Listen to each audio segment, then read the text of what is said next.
Welcome back to Things You Don't Know, the podcast where we take something familiar and uncover the surprising stories behind it.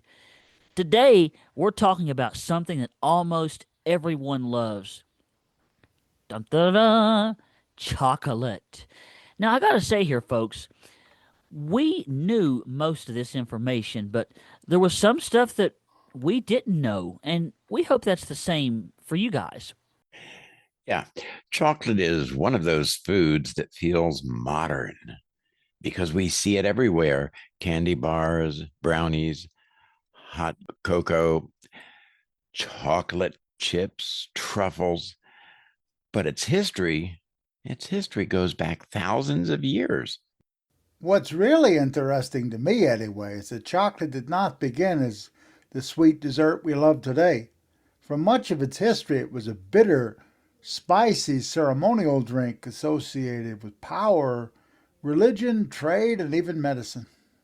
So today we're covering the history of chocolate, how it was discovered, its early uses, the good and bad qualities of chocolate, how it became modern candy, and why dark chocolate, milk chocolate, white chocolate, and other types are so different. Yeah, they really are too. So let's start with the basics here. Chocolate comes from the seeds of the cacao tree, Theobroma cacao. The name Theobroma means food of the gods, which is a pretty dramatic name. But honestly, a lot of chocolate lovers would agree with that statement. That's right, Dr. Weaver. And the cacao tree grows in warm, humid, tropical regions, mostly near the equator. It produces large pods, and inside those pods are cacao beans surrounded by a sweet, polypy fruit. And this is important, ladies and gentlemen. People probably first noticed cacao because of the fruit pulp, not the beans. The pulp is sweet and tangy. The beans themselves are bitter and have to be fermented, dried, roasted, and processed before they become anything like the chocolate we know. Yeah, that process is one reason chocolate is so fascinating. It's not an obvious food. You don't pick a cacao pod off a tree and immediately get a candy bar. Chocolate is the result of human experimentation, patience, and culture. Now, Dr. Weaver, I want to turn our attention now to the early history of chocolate. So, who exactly discovered chocolate? Well, Chandler, the earliest known use of cacao goes back to ancient Mesoamerica. Civilizations like the Olmec, Maya, and later the Aztec all used cacao. The Olmec, who lived in what's now southern Mexico, are often credited as one of the earliest cultures to cultivate and use cacao. The Maya, who are even perhaps more famous in terms of chocolate, used cacao in drinks, ceremonies, feasts, and religious rituals. They made a beverage from ground cacao beans mixed with water, chili peppers, maize, and sometimes other flavorings too. It was usually very frothy and bitter, very different from modern hot chocolate. So, if someone from today tasted ancient chocolate, they might be surprised. Oh, I think they would be quite surprised, Chandler. Yes. Oh, And yes. They'd be very surprised. It would not taste like a Hershey bar. It would be earthy, bitter, spicy, and probably not very sweet at all. for the Aztecs, cacao became extremely valuable.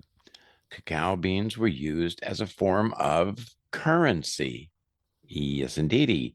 They could be traded for food, clothing, and a lot of other goods too. Whoa, guys. So you mean to say that chocolate was literally money?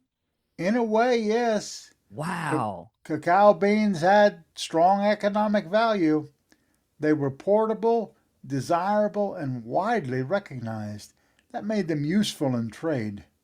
The Aztec ruler Moctezuma, I know it's usually Montezuma, but I think it's more properly Moctezuma, is often associated with drinking large amounts of cacao.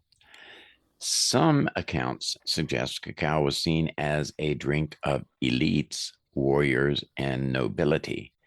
It had social and symbolic importance. Now let's talk about the early uses of chocolate. Now we already mentioned drinks and currency, but what else was cacao used for, Dr. Deneen? Chandler, cacao had ceremonial and religious uses. It appeared in rituals connected to marriage, birth, death, and offerings to the gods. For the Maya and Aztecs, cacao was not just a snack, it had a serious spiritual meaning. Whoa. So it was also used medicinally in different cultures. Cacao drinks were believed to give strength, improve energy and digestion, or to even act as a restorative. Whether all those claims were medically accurate is another question, but cacao was definitely treated as pretty powerful. And Chandler, we were talking about this while we were preparing this podcast, and you were saying, "Oh, so some of that is really true," and you were saying that you had experienced some of those effects from chocolate too, right? Oh, yes, absolutely. I sure have. And that makes sense, Dr. Weaver, because cacao does contain compounds that affect the body. Mm-hmm. Yep. Exactly. Cacao contains theobromine, a stimulant which is related to caffeine, although generally milder. It can increase alertness and may contribute to the positive feeling people get when eating chocolate. Yes. Cacao also contains fats, minerals, and plant compounds called flavonoids. These compounds are one reason people talk about possible health benefits, particularly of dark chocolate.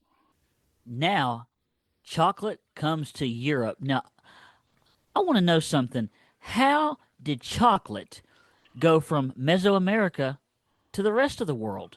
Well, okay. Spanish explorers encountered cacao during the conquest of the Aztec Empire in the early 1500s. At first, Europeans were not necessarily impressed by the bitter drink. In fact, they were very unimpressed. But once sugar, cinnamon, vanilla, and other sweeteners were added, chocolate became much more appealing to European tastes. And that was a major turning point. In Europe, chocolate became a fashionable drink among the wealthy. It was expensive because cacao and sugar had to be imported. Chocolate houses opened in places like Spain, France, and England. So, before coffee shops became a thing, chocolate houses were a part of social life? Well, yeah. And I thought your comment was very interesting about that too, Chandler, when you said, what did you say? If there were chocolate houses, you would. If there were chocolate houses, I'd be living in there every day. Can't say I blame you. Starbucks beware. Yes, sir. Yeah, especially among elites, this was a big thing. Chocolate was consumed as a luxury beverage. It was associated with wealth, status, and refinement. But we have to be honest, there's also a darker side here. The rise of chocolate in Europe was tied to colonialism, plantation agriculture, and enslaved labor.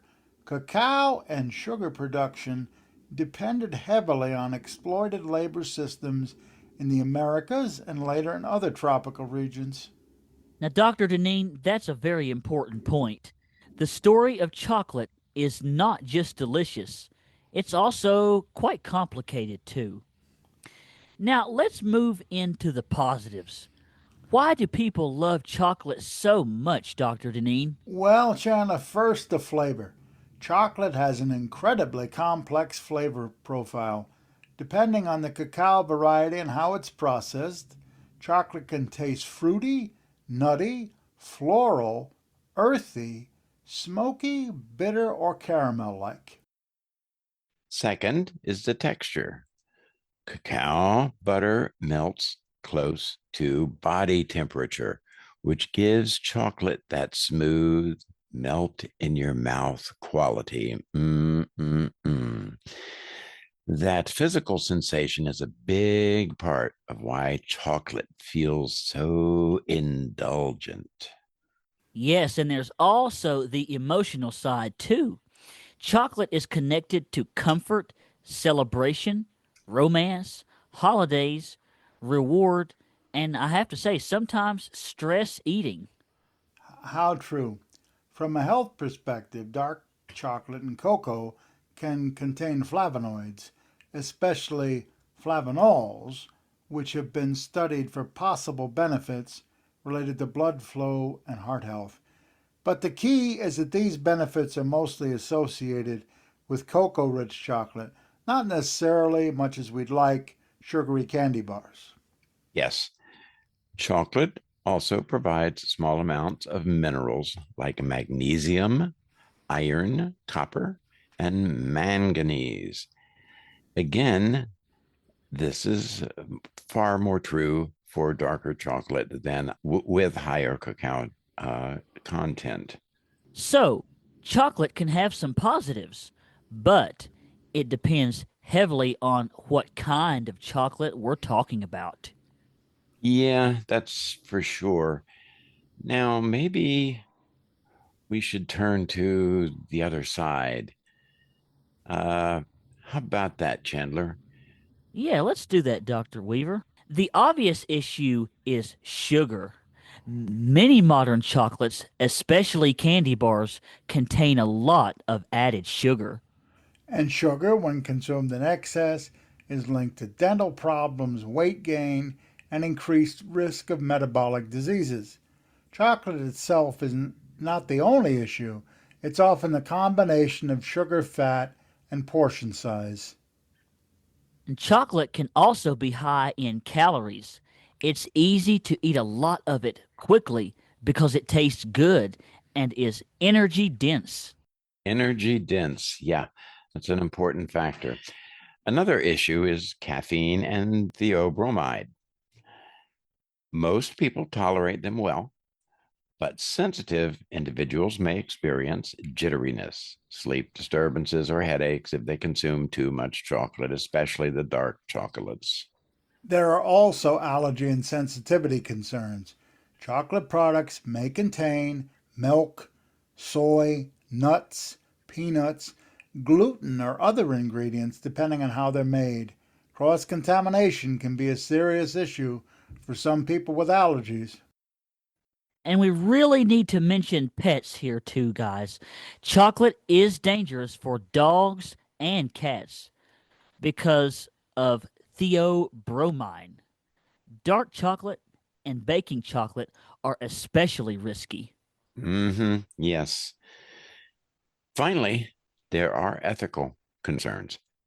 Some cacao production has been linked to unfair labor practices and child labor.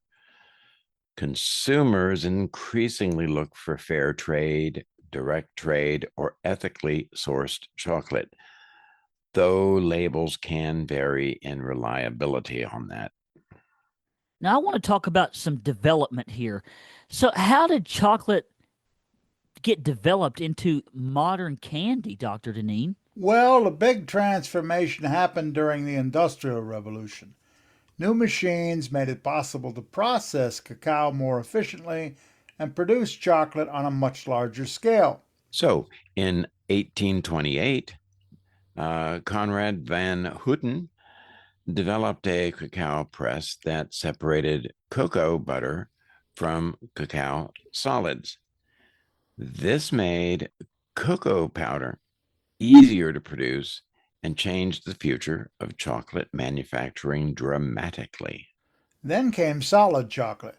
By combining cocoa solids, cocoa butter, and sugar, manufacturers created bars that people could eat rather than drink. Okay, and what about milk chocolate? Well, why don't you tell us about that a little bit? Milk chocolate developed in the 19th century. Daniel Peter, working in Switzerland, created milk chocolate using powdered milk. Henri Nestle's work with milk powder helped make that possible. Another major invention was conching, developed by Rudolf Lindt in 1879. Conching is a process that mixes and aerates chocolate for a long time, improving texture and flavor. It helped create the smooth chocolate we recognize and love today. So, modern chocolate required technology, presses, refining machines, milk powder, conching, and later mass production. Exactly. Companies like Cadbury, Nestle's, Lindt, Hershey, Mars, and others. Our friends in California would say I was remiss if I didn't mention Gardelli's, and our friends in Hawaii would get on me if I didn't mention that they also grow these plants and have their own Hawaiian chocolate. It's quite good too, by the way. Now, that is one of those things I have to say I didn't know, Dr. Weaver. Yeah, but these people have helped turn chocolate from an elite luxury into a widely available consumer product, and I'm thankful for that. Me too. Me And, too. and once chocolate became affordable, it exploded into all kinds of forms: bars, bonbons, truffles, chocolate chips to be made in cookies, coatings, syrups, spreads like Nutella holiday candies, and baking chocolate.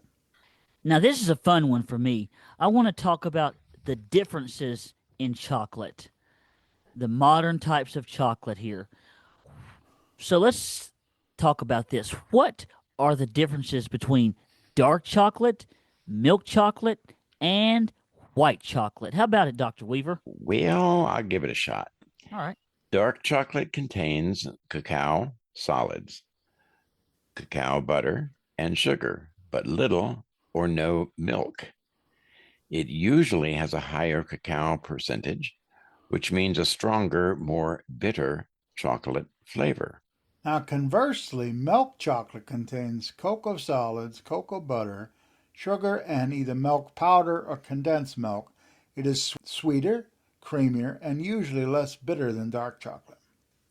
And talking about white chocolate, well, it's pretty controversial, isn't it, Dr. Weaver? Well, yes, it is. Why don't you tell us a little bit about that? Okay, I will. White chocolate contains cocoa butter, sugar, and milk solids, but no cocoa solids.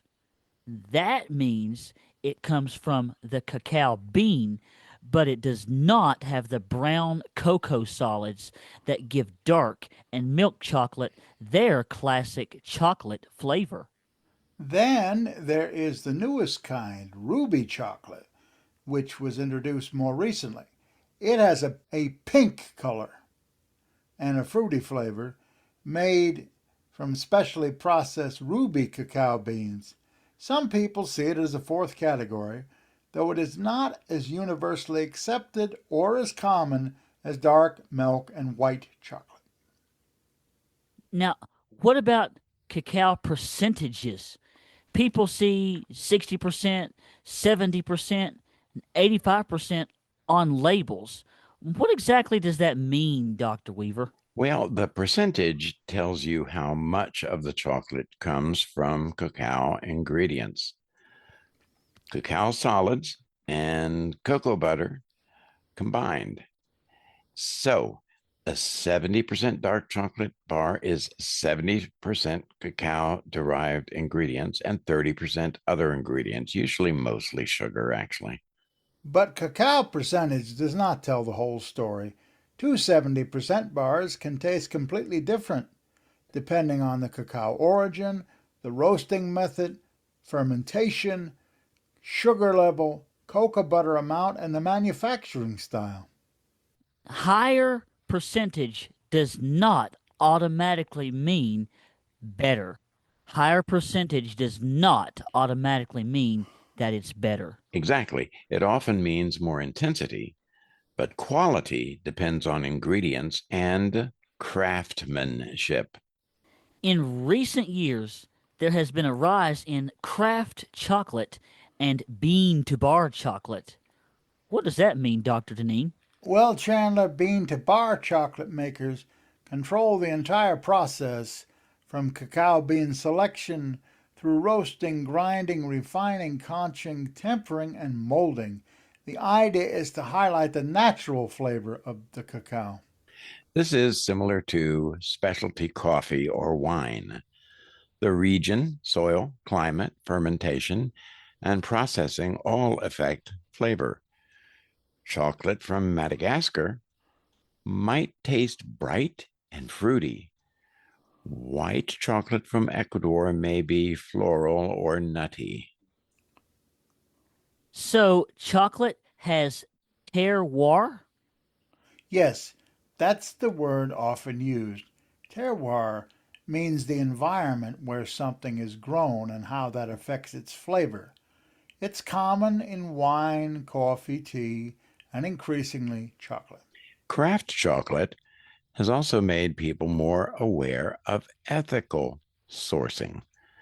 Smaller makers may work more directly with farmers and pay higher prices for quality cacao, though again, every company is different. Now, I hate to have to say this, but it's true. Unfortunately, the treatment of chocolate workers is not always very good. No, they're often underpaid, worked in bad conditions, and are even physically abused sometimes. Now, chocolate today is everywhere.